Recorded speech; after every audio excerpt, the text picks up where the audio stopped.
My name is David Daniel Ball, and these are the headlines for Sunday, the 17th of October 2010. Today's tune: Leslie Orme Wilson is a former governor of Queensland.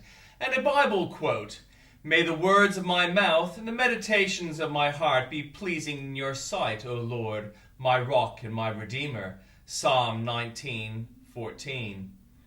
And in headlines from Fox News: several endangered House Democrats think they may have found a way to escape voters' wrath in next month's midterm elections, run against House Speaker Nancy Pelosi. Terror suspect from Germany killed last week in a CIA drone strike in Pakistan helped to coordinate and finance the September 11th attacks, court records show. Supreme Court justices refused to attend the annual speech to Congress, saying it has become very political and awkward for the justices, who, he says, are expected to sit like the proverbial potted plant. After Iranian president's controversial visit to Lebanon this week, Lebanese Prime Minister refuses to join the regional axis, which currently consists of Iran and Syria. And in breaking news from news.com.au, 10 people are dead in China, another 34 injured after a bus plummeted off a mountain bridge. A 6.1 magnitude earthquake struck 153 kilometers north of East Timor this morning after Tonga was also rocked by a moderate tremor. A concert by rock band WASP took an ear-splitting turn when an inebriated man bit off a part of a stage guard's ear. A helicopter crash in the eastern Mexico has killed all 8 people aboard, the oil exploration company that leased the aircraft has announced. Scottish singing sensation Susan Boyle says she wanted to write a book to prove she was as good as anybody else. From New South Wales and the ACT, businessman Ron Medich has broken his silence over the McGurk murder arrest, saying, "I just have to deal with the attention." Clover Moore's controversial $76 million cycleway could cost the council millions in compensation. Snow in Bathurst, floods in Wagga Wagga, and chilly winds in Sydney. What happened to spring? From Queensland, residents of Weipa in far north Queensland say their town cannot cope with 300 asylum seekers the federal government plans to house at a nearby airbase. An urgent briefing from the state's top weather forecaster has been ordered as concerns mount that we are facing the worst flooding in more than a century. The state's building watchdog has paid out a record $42 million in claims and banned dozens of builders as shonky tradesmen move on the boom in home renovations.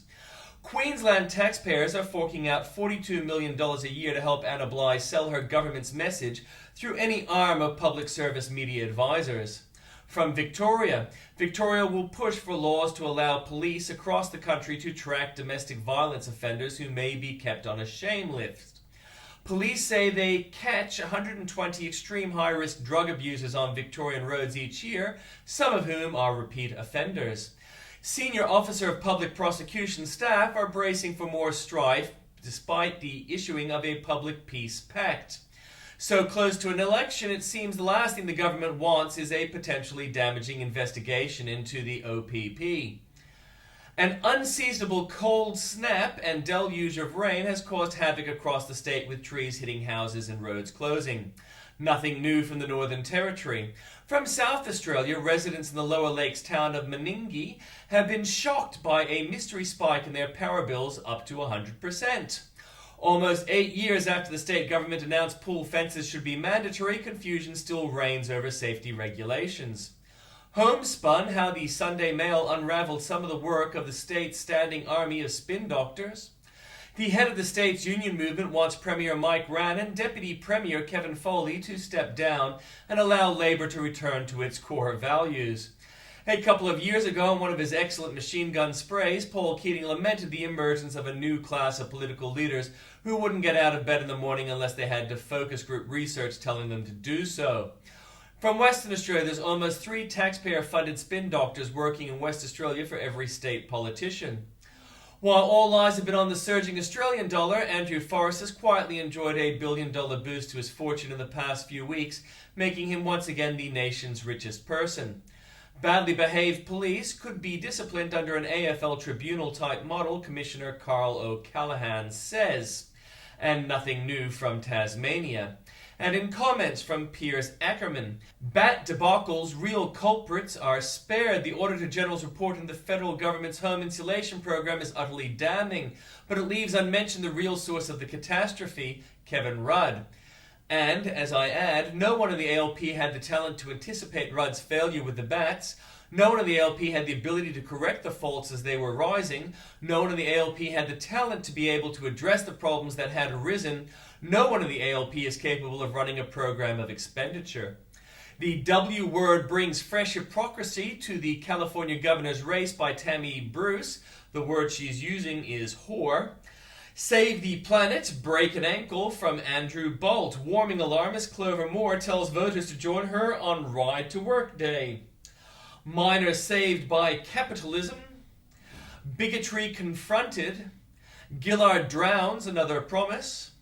Merkel monsters multiculturalism. The problem with such a social engineering is that a sorry won't fix it and a change of policy can't reverse it. Labor selling more than it's doing. Gary Gray says Rudd weak and sneaky for scapegoating Garrett.